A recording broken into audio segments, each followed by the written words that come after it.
Greetings, Temple Beth Shalom. Rabbi Box here once again with the Parashat Sh'mot, the Torah portion for this week. We are beginning the next book of the Bible, the book of Exodus, or Sh'mot in Hebrew.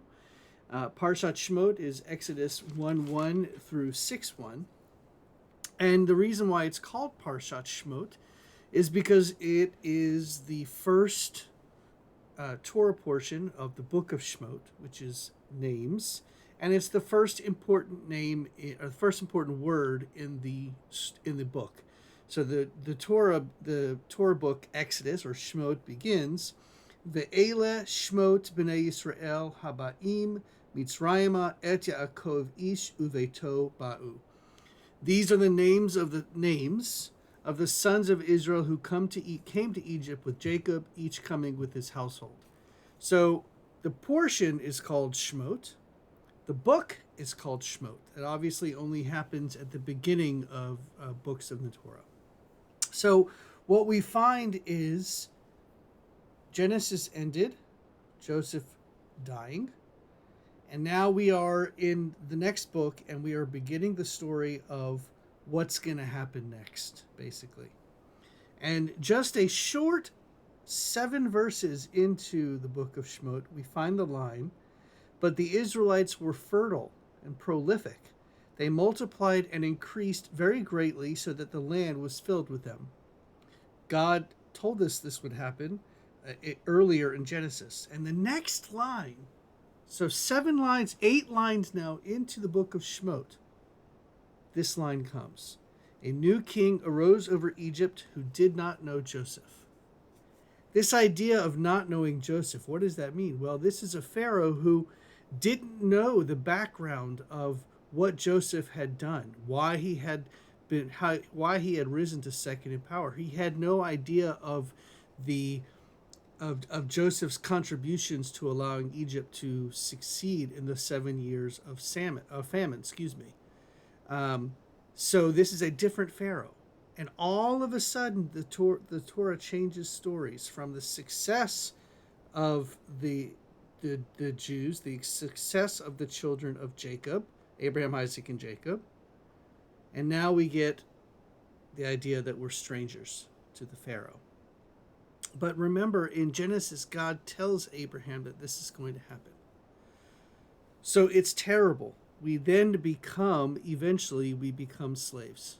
We hear the story of Shifra and Puah, the 2 women who were responsible for birthing or taking care of all the births of all the babies of the Israelites.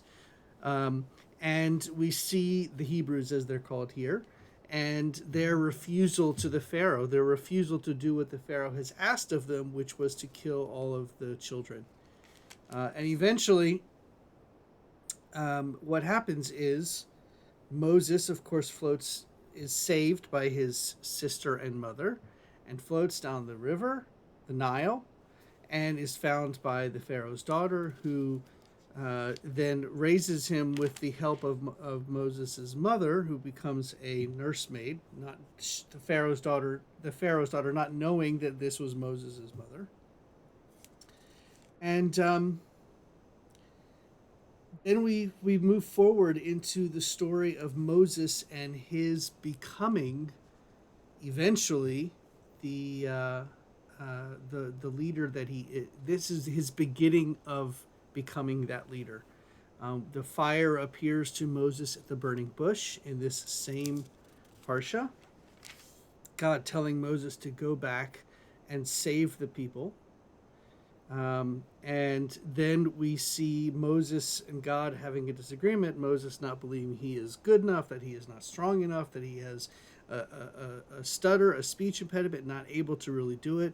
God tells him, Aaron, your brother, will be with you. We find Moses pleading with God to let somebody else do it. And God telling Moses, hello, I've chosen you for a reason. And the portion goes on, and it ends at the end of this parsha, which is 6:1. The Eternal said to Moses, "You shall soon see what I will do to Pharaoh.